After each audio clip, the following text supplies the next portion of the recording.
नमस्कार, अंदाज Lucknow news channel पर आपका स्वागत है। आपको बता दें कि पुलिस की पूछताछ में आरोपी प्रथम श्रीवास्तव बताया कि इंडिया शेल्टर बैंक से 4 लाख रुपए होम लोन लिया था। इसके अलावा मैंने अपने एक परिचित धीरज से 4% ब्याज पर पिछले साल जून में 3 लाख रुपए लिए थे। अब पिछले करीब 1 माह से धीरज अपने पैसे का तकादा कर रहा था। पिछले कई माह से मैं उसके ब्याज का पैसा भी नहीं दे पाया था, तो मैंने अपनी मौसी की लड़की चैतन्या से कहा कि मुझे 3 लाख रुपए उधार दे दो। वह तैयार हो गई, लेकिन जब पिछले हफ्ते में पैसे लेने गया तो टाल मटोल करने लगी और बोली कि अगले हफ्ते ले जाना। फिर 25 फरवरी को मैं अपने 2 दोस्तों के साथ इस उद्देश्य से गया था कि वह मुझे आज 3 लाख रुपए दे देगी और अपना कर्ज चुकाकर फिर धीरे धीरे मैं उसके पैसे लौटा दूंगा।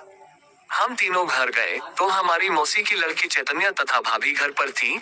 हम करीब 4:00 बजे वहां पहुंचे, चाय वगैरह पी। हम तीनों चैतन्या के कमरे में ही बैठे थे। मैंने पैसों के लिए कहा तो उसने साफ मना कर दिया कि तुम वापस नहीं कर पाओगे। मैंने धीरज को भरोसा दे रखा था कि मैं आज तुम्हारा पैसा दे दूंगा। मैंने गुस्से में चैतन्या को धमकाया कि जब तुमने पैसों के लिए कहा तो अब एन टाइम पर मना क्यों कर रही हो। इस पर चैतन्या आग बबूला हो गई और बोली कि अभी घर से निकल जाओ और मुझसे बर्दाश्त नहीं हुआ। मैंने चैतन्या को पकड़ लिया तथा उसका मुंह दबा लिया। दूसरे कमरे में भाभी भी थी, वह कमरे से भागने की कोशिश कर रही थी। तब मैंने अपने दोनों दोस्तों से कहा था कि इसको पकड़ लो।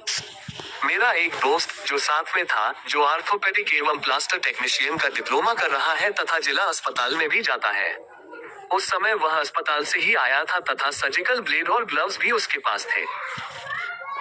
मैंने उसका मुंह बंद कर रखा था तथा मेरे दोस्त ने अपने सर्जिकल ब्लेड से उसके गले पर वार कर दिया, जिससे वह वहीं गिर गई। उसकी चीख सुनकर भाभी वर्षा और नीचे से एक महिला किराएदार ऊपर आ गई।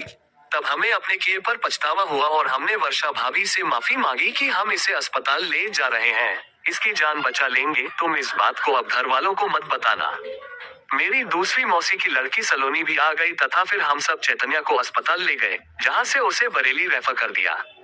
फिर मैं और मेरा एक दोस्त, जो घटना के दिन मेरे साथ ही था, राममूर्ति अस्पताल बरेली भी साथ गए। जब बरेली अस्पताल में हमें पता लगा कि मेरे मौसा के लड़के शोभित को वर्षा ने सब कुछ बता दिया है और हमारे खिलाफ रिपोर्ट लिख गई है, तब हम बरेली अस्पताल से छिपते छिपाते वापस शाहजहांपुर आ गए। हमारा लूटपाट करने का कोई उद्देश्य नहीं था और न ही हमने कोई लूटपाट की।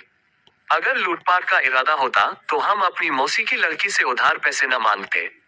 अंदाज लखनऊ न्यूज चैनल के लिए शाहजहांपुर से इरशाद हुसैन की रिपोर्ट। थाना रोजा क्षेत्र के अंतर्गत 25 तारीख की सायंकाल एक सूचना प्राप्त हुई थी कि लोक विहार कॉलोनी में कुछ लोग घर में घुसे हैं और एक महिला पर धारदार हथियार से हमला किया और कुछ लूटपाट की गई है।